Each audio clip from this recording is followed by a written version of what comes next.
Hello, welcome back to the maintenance course. Today we have a fresh new topic, the topic of forecasting. And we will try to answer the million-dollar question, which is how to forecast events in general and in maintenance. We have a very busy schedule today, from the introduction until the methodologies and the evaluation of forecasting. So stick with us and thank you for watching. What is the first thing that comes to your mind when you think about forecasting?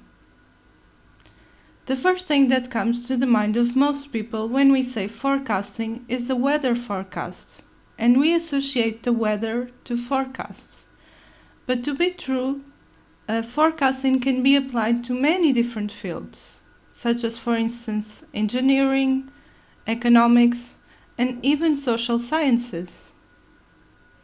Regardless of the area to which you apply forecasting, the idea is essentially always the same: to try to make informed decisions in the future based on information from the past.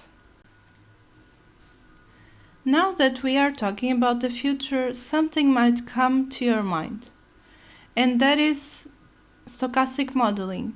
Because stochastic modeling, and we have already talked about this, it is also about the future. So what is the difference? The difference is that stochastic processes try to capture the patterns that will occur in the future, while forecasting tries to make specific predictions of the future. And that is essentially the difference between stochastic modeling and forecasting. I could give you many different examples of forecasting. Examples from the stock market, or examples from pandemics such as COVID-19, or even examples from maintenance such as inventory management and the prediction of failures.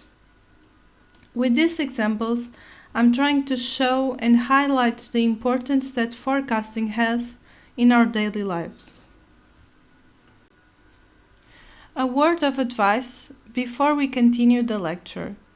Not everything is predictable. We would like it to be, but that's not necessarily the case. In many cases, we are in situations like the lotto numbers, where the probability of us guessing the number that is going to come out is very low. Forecasting should only be applied to situations where we can have some chance of forecasting and predicting the future better than by random chance. We can distinguish forecasting methods into two roads, let's call it like that. The road of qualitative methods, which are based on intuition and subjective knowledge, and the road of quantitative methods, which are numerical methods to obtain the forecast. If you go on the road of qualitative methods, for example, to decide a given soccer game, you can have the method of expert opinion. In that case, you are an expert and you decide. If you have several experts, then you have the Delphi method. If the group is composed of ordinary people, then you have a focus group. So according to the composition and the number of people who form your group of decision, you have a different qualitative method. What is the central concept behind all forecasting, any type of forecasting that you can think of? It is the time series. And what is a time series in simple terms? It is just a set of observations, of data points, that are indexed over time. So it's a sequence of points oscillating over time. And in terms of dimensions, we have two dimensions for a time series: the dimension of time and the dimension of the value. According to how these dimensions are represented, we classify the time series differently.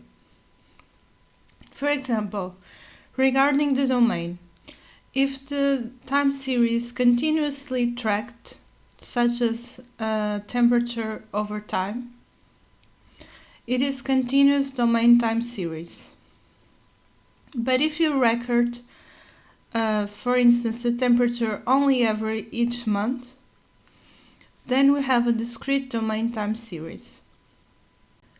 We are now in the second section, where we will discuss how to decompose, how to divide a time series into its fundamental components. It is often important to decompose a time series into its fundamental elements. And there are two types of elements: the consistent elements and the inconsistent ones.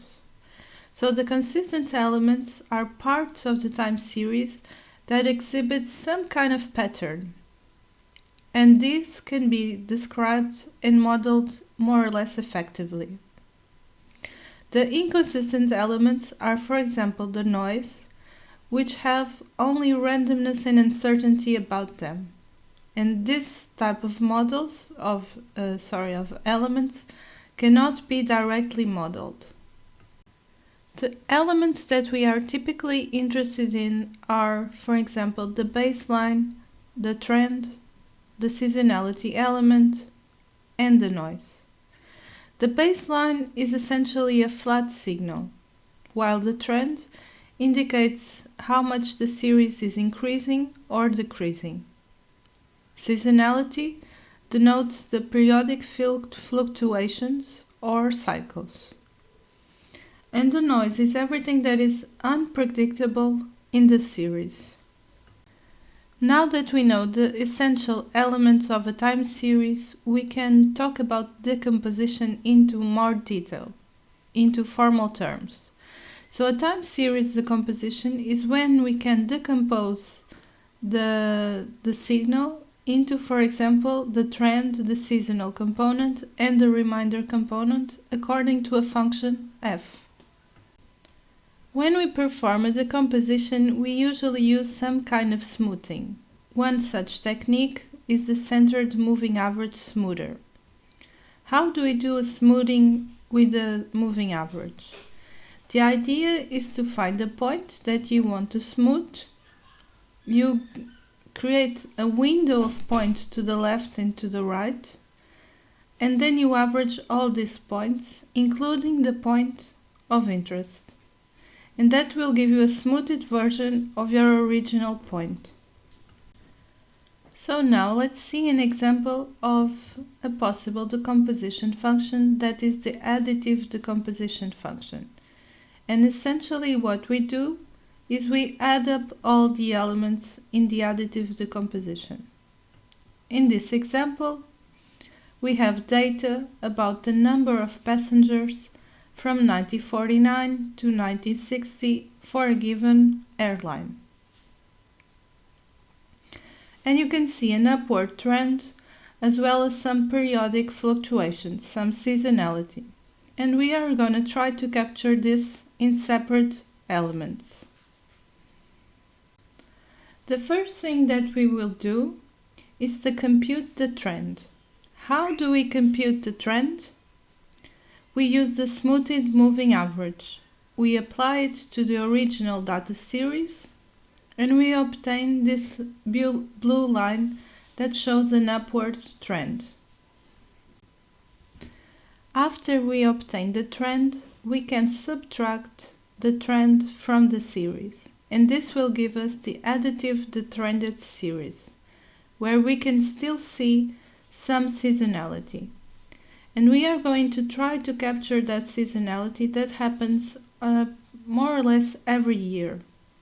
How do we do this? Well, we average the signal over each year, and we obtain the average component of seasonality. We then repeat this element, this average element that represents 1 year, several years. And if you take the trended time series and subtract this seasonality element, you get the noise. We are now in section 3, where we'll talk about some pre-processing techniques such as data cleaning and data transformation. And we will start by the distinction between an outlier and a noise point. The distinction between an outlier and a noise point is not always clear, at least for most authors, because some authors will say that they are the same, some authors will say that they are different, and essentially there is no common opinion. But you can see that usually an outlier refers to a point that is very far away from any kind of point of common behavior, while the noise usually has other noise points around it. So, giving you a metaphor, the outlier is like an alone point, while the noise point is like a family of noise points. Regardless if we are talking about outliers or noise points, we can always use the same technique called z-score to detect them. And the z-score helps to understand if a data point is above or below the mean and by how many standard deviations. And this will give you a notion of the probability that the point is an outlier or a noise point or not. Sometimes we have data, but we don't necessarily want to work with that data because it's too complex or because it has a shape that it's too difficult to handle. Such as, for instance, when you have a power function and you would like to have a linear function. In those cases, you can use a transformation, a power transformation or a log transformation or whatever transformation that will help you get from the data that you have to a data that you would want to analyze better. And then in the end, you make the transformation back to the original shape. And we are finally going to discuss methodologies of forecasting. And we will start by the simplest model, that is the moving average model. And it is simple, but it's also very effective. And sometimes we may think, it's not going to provide good results, but it actually does. Especially because it's non-parametric and because it's applicable to any kind of data that you can think of. Essentially, in the moving average model, you assume that the next observation, or your forecast, is the mean of the past observations in a given window. That is the trick here, because setting this window is the difficult part, but it's also the magic behind the moving average model.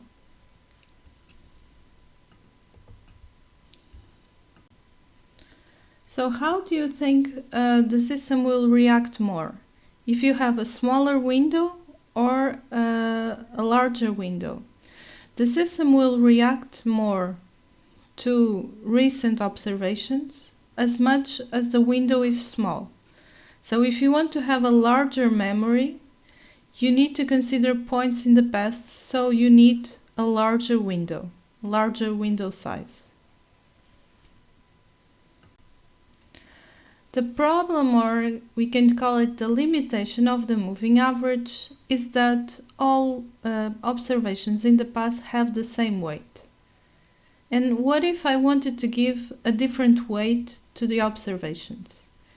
In that case, I can use a variant of the moving average that we call the weighted moving average. In the weighted moving average, I give weights that add up to 1, of course, to the different observations. One way to add up one way to set the weights of the weighted moving average is to have a decreasing arithmetical progression.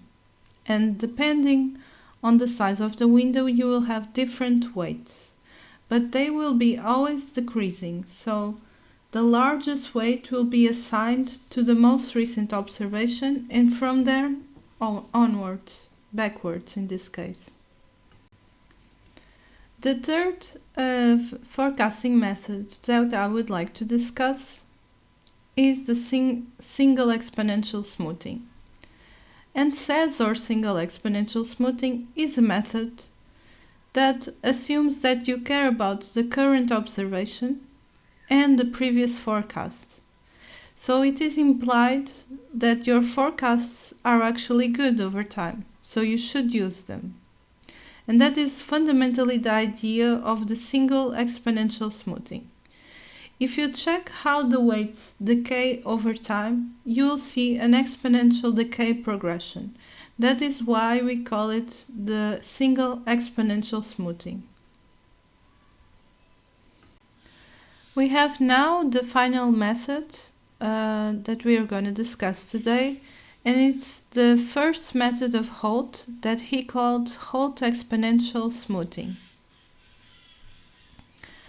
And it involves two ideas that we do not have in the other methods. The first idea is that it makes forecasts not only for one step ahead, but for several steps ahead according to a linear function. The other idea has to do with how we get to that forecast. And that forecast is essentially based on the idea that you can divide your time series into a baseline and into a trend, and that you progress those two elements separately, and then you compose them back together when you're trying to do the forecast. And we are now close to the end of our lecture, but we still have a point to cover, which is the evaluation of forecasting. So you can make your forecasts, but you need to know how good they are, and for that you need to evaluate them. The first step to evaluate the forecast that you have made is to calculate the forecasting error. And the forecasting error is nothing more than the difference between the forecast and the actual value. Once you have the forecasting errors, you can calculate the bias. And the bias is just to average all of those errors, regardless if they are positive or negative. That will gonna give you, among other information, the information about the direction of the error.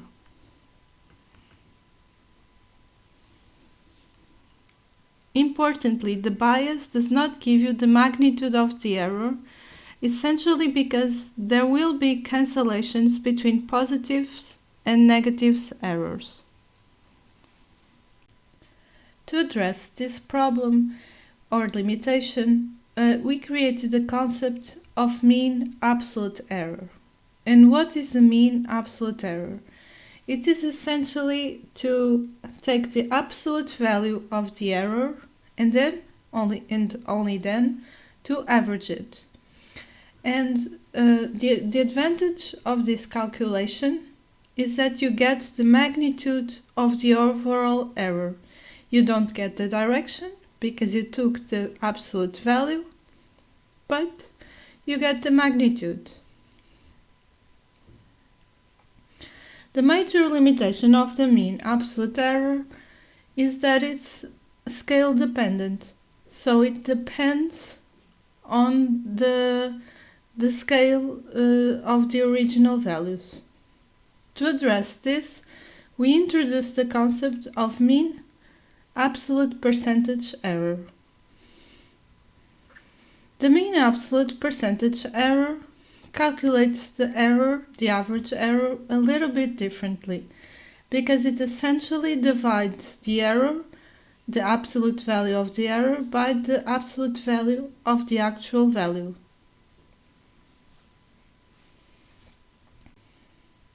Another problem of the mean absolute error is that it is sensitive to outliers. So whenever you have extreme error values, You will have a mean absolute error that does not penalize those very large or those very small errors. To do that, we use the root mean squared error. And here we have a penalty for the large errors following a quadratic function, a power function. And we have finally reached the end of the lecture. I hope that you have enjoyed it, that you have learned a lot, and thank you for watching again, and see you next video.